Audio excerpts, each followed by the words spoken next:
Começa agora o IPAN Talks, podcast do Instituto Paulista de Magistrados. Regularmente trazemos para você uma conversa franca e esclarecedora com um membro da magistratura ou das carreiras jurídicas sobre assuntos relevantes para a comunidade jurídica, para as instituições democráticas e para a sociedade em geral. Olá, eu sou Carlos Bateste e estamos iniciando mais uma edição do IPAN Talks, o podcast do IPAN, Instituto Paulista de Magistrados. Nossa entrevistada no programa de hoje é a desembargadora Lígia Cristina de Araújo Bisogni, e o tema que vamos tratar com ela é a contribuição das ouvidorias da Justiça para o aprimoramento dos processos e serviços jurídicos. A desembargadora Lígia Cristina de Araújo Bisogni é ouvidora para a região sudeste do CNJ, o Conselho Nacional de Justiça. E até o começo do ano era membro da ouvidoria do TJSP, o Tribunal de Justiça do Estado de São Paulo. Ela fez parte da 14ª e da 34ª Câmaras de Direito Privado e da 2ª Câmara Empresarial do Tribunal. Atualmente está na 23ª Câmara de Direito Privado e foi a primeira mulher do interior de São Paulo a ser nomeada desembargadora do TJSP. Graduada em Ciências Jurídicas e Sociais, com especialização em Processo Civil e Direito Civil pela Pontifícia Universidade Católica de São Paulo, a desembargadora foi professora adjunta da PUC Campinas e atualmente é integrante do quadro de docentes da Escola Paulista da Magistratura. É um prazer tê-la no IPAN Talks, magistrada. O prazer é todo meu e cumprimento Carlos Bateste, agradecendo a oportunidade e, mais do que isso, levando a esse instituto mais do que um agradecimento, esse reconhecimento por um espaço tão necessário para dar voz ao magistrado. A senhora poderia explicar para os ouvintes do IPAN Talks como atuam as ouvidorias da Justiça como canais de comunicação de confiança dos cidadãos? Com certeza. Eu vou procurar da maneira mais enxuta passar agora, eu diria, depois de 2 anos de ouvidoria judicial como titular no Tribunal de Justiça e talvez o primeiro biênio que a ouvidoria, não só do Tribunal de Justiça de São Paulo, mas como as ouvidorias judiciais, as ouvidorias de todo o Poder Judiciário brasileiro, passou por uma reestruturação. A partir de 2021, houve no país eu diria, quase que uma revolução, no sentido até de exigir-se, ou recomendar-se, ou sugerir as ouvidorias da mulher. E é por isso que no CNJ, esse meu contato com a região sudeste, envolvendo tribunais federais e tribunais de justiça, são voltados para o canal da ouvidoria da mulher. E esse ponto, Carlos, é importante porque as ouvidorias em todos os setores da sociedade, setores produtivos da sociedade, possui realmente um espaço muito importante. E é claro que acostumar-se com esse espaço depende, sem dúvida, dos gestores. Isso é ponto passivo. Então, não basta ter uma ouvidoria, é preciso usar. Então, nós temos no nosso Tribunal de Justiça, apenas para ter uma ideia, desde 2003, nós temos uma ouvidoria. Agora, a partir de 2021, eu diria, nascendo mesmo em 2022, houve uma renovação. Nós temos o espaço, nós temos funcionários, nós temos canais de telefone, canais de e-mail, mas nós não tínhamos uma visibilidade. E a ouvidoria, esse primeiro momento foi de dar visibilidade. Então, em fevereiro de 2022, assim que nós assumimos, passamos a fazer um trabalho de visibilidade, ou seja, exigir, levar para os gestores, para o Conselho Superior da Magistratura e, em especial, para o presidente da época, que era o desembargador Ricardo Maíra Naff, que o nosso site precisava ter o acesso fácil. E isso foi conseguido com muita brevidade.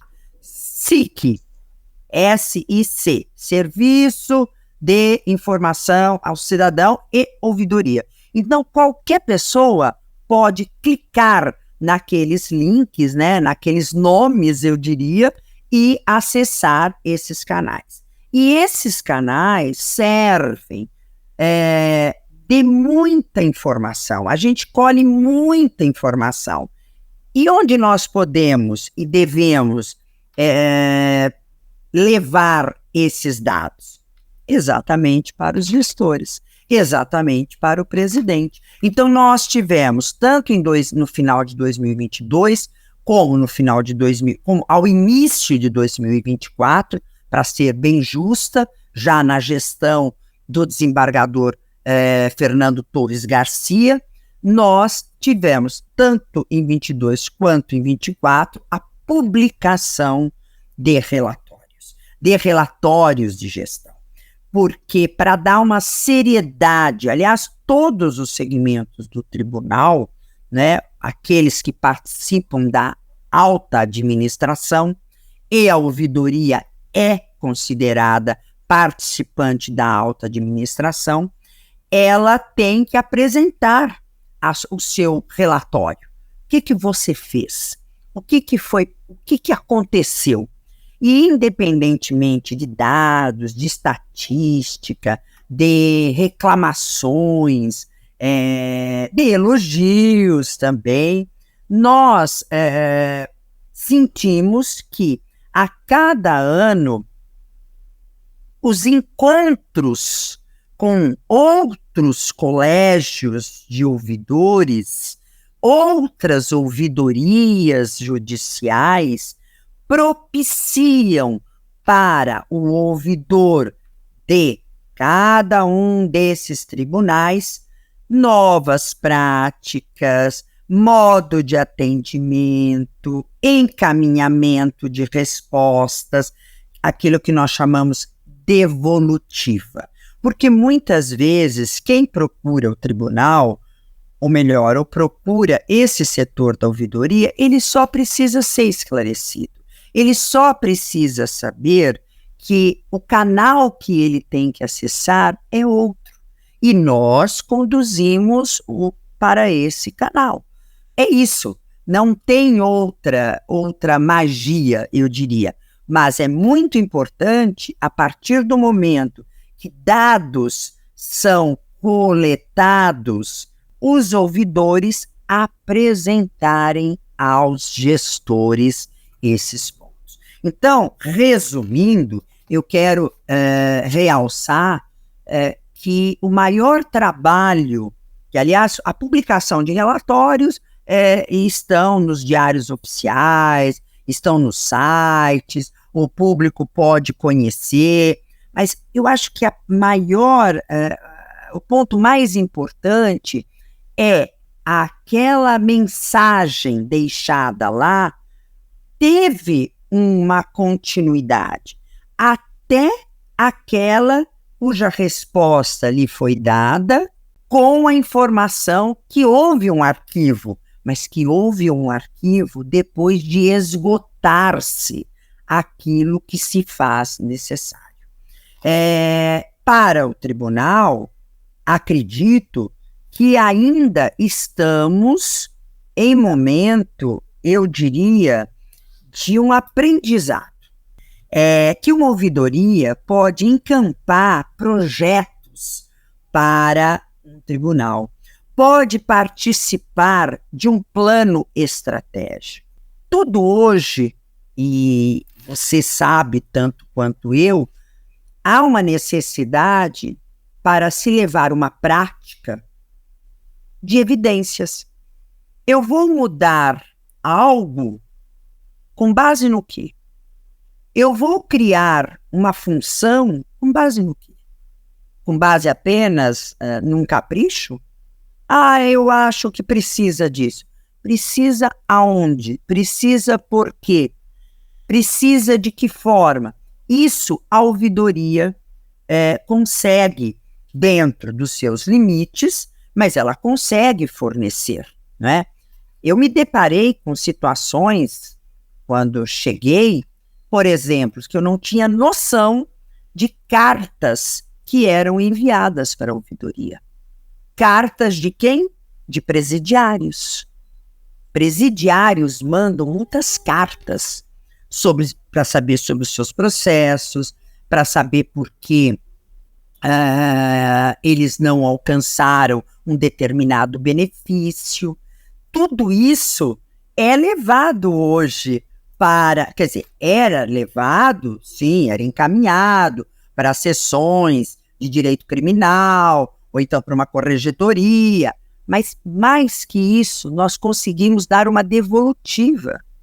Então, esse trabalho é meticuloso, e nós temos estatística sobre perfil de quem nos procura, tipo de questionamento, reiteração sobre o mesmo questionamento e reclamações reincidentes. Então, por exemplo, uma determinada comarca com uma determinada vara que há um número reiterado. Isso permite com que se chegue à corregedoria de uma maneira mais concreta, exigindo um retorno. De outro lado, nós temos algo que é importante. Muitas ouvidorias preenchem essa lacuna de tratamento a vulneráveis, acolhimento com relação à documentação dessas pessoas. Tudo isso é feito pela ouvidoria. Tem tribunais que possuem até uma linha direta, eu diria, não é em telefone, uma rádio, ou escute a ouvidoria todos os dias, ou uma vez por semana, alguns, que ali reclamações são feitas, situações de vulnerabilidade, de modo geral, que procuram a ouvidoria. No caso do Tribunal de Justiça, nós temos muitos setores, comissões, diretorias, todos voltados para o atendimento dos mais necessitados, das questões de gênero. Nós temos. Então, a ouvidoria serve como uma captação. Ela capta, ela analisa, filtra e devolve. Esse é o grosso, vamos dizer, de um trabalho, mas de um trabalho bastante, eu diria, pesado. Não é um trabalho leve, não. Perfeito. De que forma a atuação das organizações que reúnem os membros da magistratura, como o IPAM, podem contribuir para o trabalho das ouvidorias da justiça? A exemplo do que está se fazendo agora, divulgando a existência da ouvidoria, divulgando que o magistrado e a magistrada, não é? Assim como os servidores, eles também têm acesso, eles também podem ter acesso.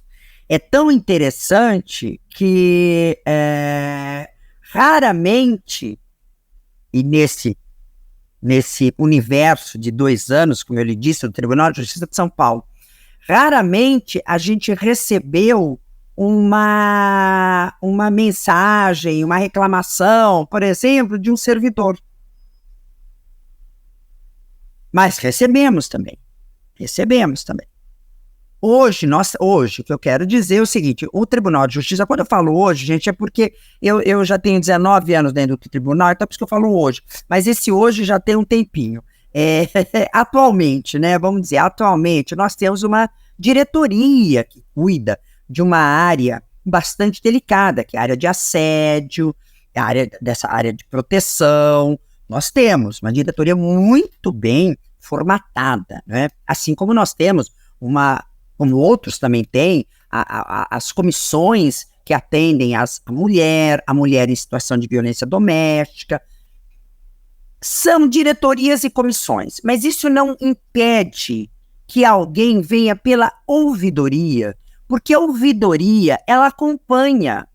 Então, uma determinada situação chega numa diretoria dessa natureza, ou numa comissão dessa natureza, e já com algum elemento a mais, no sentido de que, olha, essa situação que é de risco, ou essa situação precisa ser investigada, ou às vezes, como aconteceu, é importante a gente também colocar, eu diria, o lado abstrato, genérico do tipo de reclamação, nos permite, com todo o protocolo, com toda liturgia que o cargo manda, pedir para que esse indivíduo nos defina melhor. Nos defina, por exemplo, aquilo que ele está relatando como um sentimento de opressão, por exemplo. Nós precisamos desses elementos, nós precisamos desses meios. Por que nós precisamos? Para que nós possamos chegar num pé, vamos chamar assim, de igualdade àquele gestor. Fala, a situação aqui é uma situação delicada. A pessoa passou isso, e nós temos que desenvolver esse processo para saber se há um acolhimento da sua parte ou se você vai dar uma resposta dizendo, não é o meu caso, tem que mandar para a corregedoria, por exemplo, né? Então, nós temos mecanismos abertos e que esses mecanismos também podem ser utilizados pelo pessoal interno do tribunal, e não somente pelo jurisdicionado, não somente pelo advogado. Da mesma maneira, lá na ouvidoria não se acolhe a denúncia anônima, mas se guarda o sigilo em proteção. Então, é importante, não é anônima, mas se guarda o sigilo. Agora, também já teve situação de identificação e ser uma identificação falsa. E isso é colocado na investigação. É preciso investigar para não perder a seriedade. Então, o trabalho é um trabalho de novidades, viu, Carlos?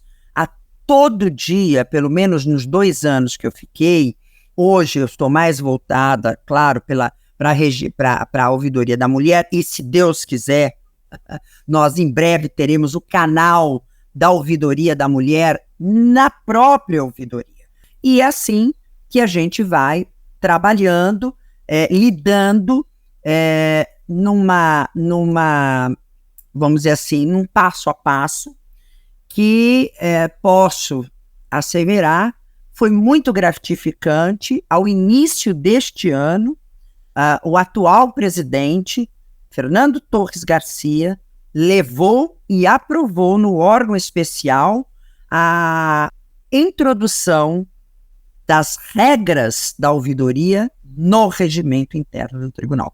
Então, até então, nosso regimento interno não contemplava, não é?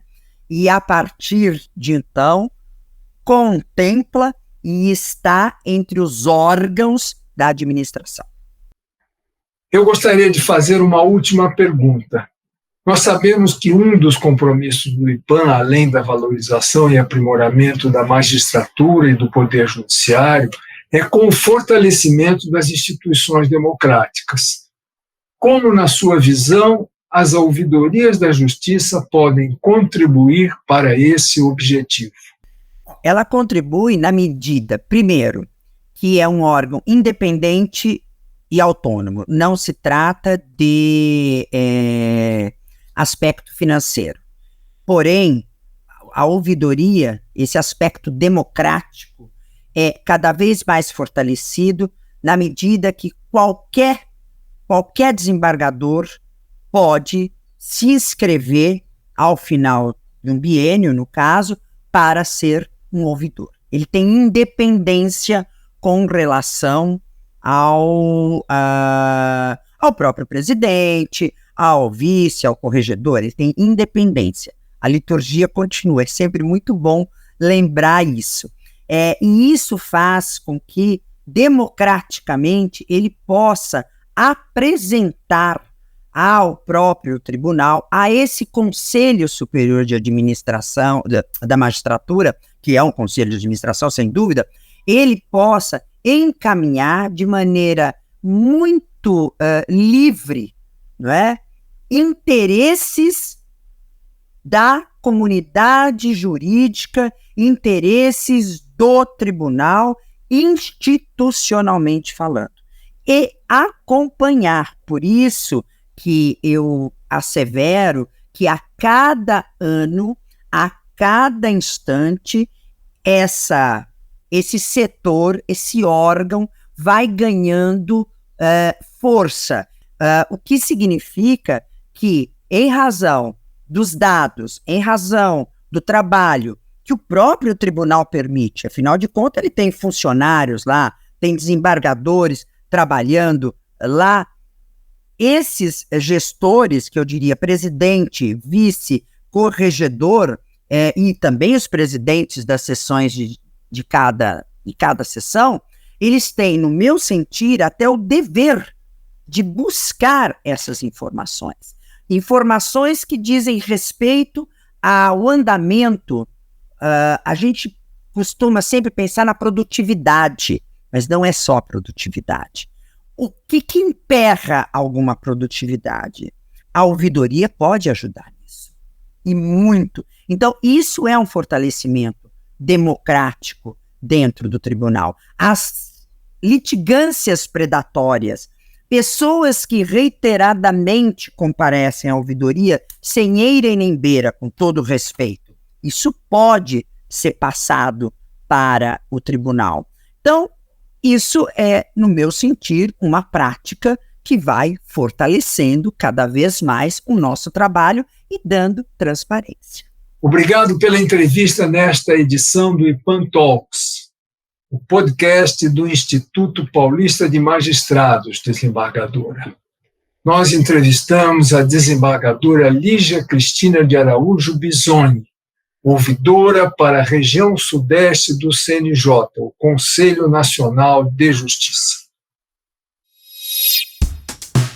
Estamos encerrando o IPAN Talks de hoje, mas antes trazemos algumas notícias sobre a agenda do IPAN, o Instituto Paulista de Magistrados. Nos próximos dias 22 e 23 de maio, a presidente do IPAN, juíza Ana Maria Brugin, estará em Portugal para participar do 9º Encontro de Direitos Reais, Direito Registral Imobiliário e Direito Notarial, que será realizado no Colégio Trindade, em Coimbra. O evento é promovido pelo Centro de Estudos Notariais e Registrais, o CENOR, entidade conveniada ao IPAN, e a presidente do Instituto participará como debatedora de um painel sobre inteligência artificial. E o escritório Costa Tavares Pais Advogados firmou parceria com o IPAN. A banca com escritório em São Paulo é o novo patrocinador do projeto Eu Tenho Voz, que atua na prevenção do crime de abuso sexual, físico e psicológico contra crianças e adolescentes. Saiba mais sobre a parceria e conheça as atividades do Eu Tenho Voz acessando o hot site www.eutenhovoz.com.br. Agradecemos a sua audiência nesta edição do IPAN Talks.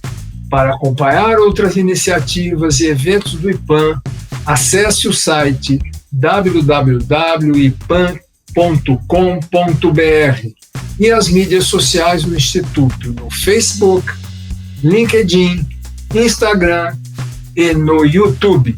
Até o próximo podcast do IPAN. Termina agora o IPAN Talks, o podcast do Instituto Paulista de Magistrados.